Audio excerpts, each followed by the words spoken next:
Hello दोस्तों, आज की हॉरर स्टोरी में आप सभी का स्वागत है। आज की हॉरर स्टोरी है सड़क पे घूमता हुआ एक भूत। सुबह को जाया ना करते हुए फटाफट स्टोरी को करते हैं शुरू और वीडियो की लास्ट तक बने रहना। ये बात है 2002 की। एक सुरेश नाम का व्यक्ति हुआ करता था। वह एक मिडिल क्लास फैमिली से बिलोंग करता था और उसके घर में उसके माँ बाप और उसकी पत्नी और उसके 3 छोटे छोटे बच्चे रहा करते थे। तो उन सभी घर का बोझ उसके अकेले के कंधों पर था और वो व्यक्ति दिहाड़ी लगाने का काम किया करता था। तो एक दिन ऐसे ही सुरेश रोजमर्रा की जिंदगी में दिहाड़ी लगाने जाता है और वहाँ काम ज्यादा होने के कारण वो लेट हो जाता है। जैसे ही वो सुरेश घर की ओर आ रहा था तो उसे एक रास्ता पार करना था। जैसे वो रास्ता पार करने लगा तो सामने से ट्रक आ रहा था और उसके हेडलाइट के कारण सुरेश को कुछ दिखा नहीं।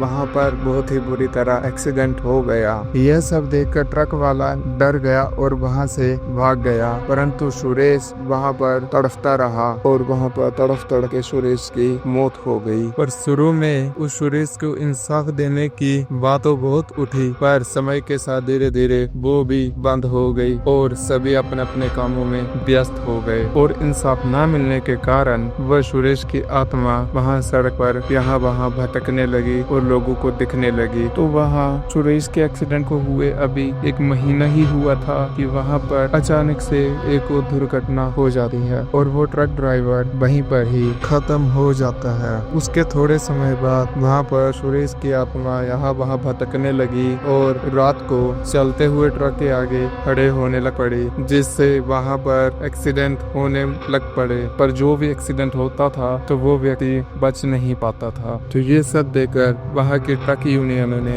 एक फैसला किया कि हम किसी विद्वान को बुलाएंगे और यहाँ पर बताएंगे कि ये दुर्घटनाएं कैसे हो रही है। तो उन ट्रक यूनियन वालों ने वहाँ पे विद्वान को बुलाया और विद्वान ने रास्ते के बीच हवन करने को बोला और उसके 5-6 दिन बाद वहाँ पे रास्ते के बीच हवन होने लग पड़ा।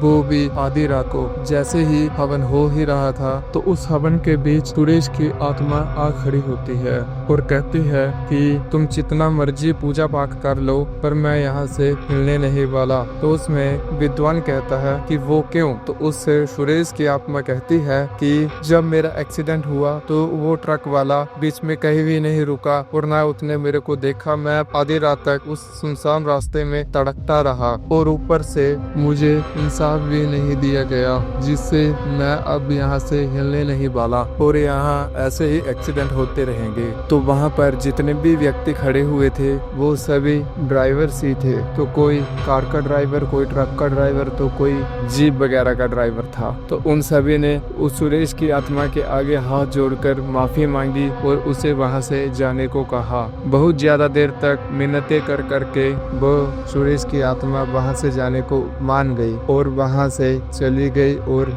हवन भी संपन्न हुआ। और इसी तरह से वहां पर एक निर्दोष व्यक्ति को मोक्ष की प्राप्ति हो गई। किसी के साथ मिलते हैं किसी और हॉरर स्टोरी में। धन्यवाद।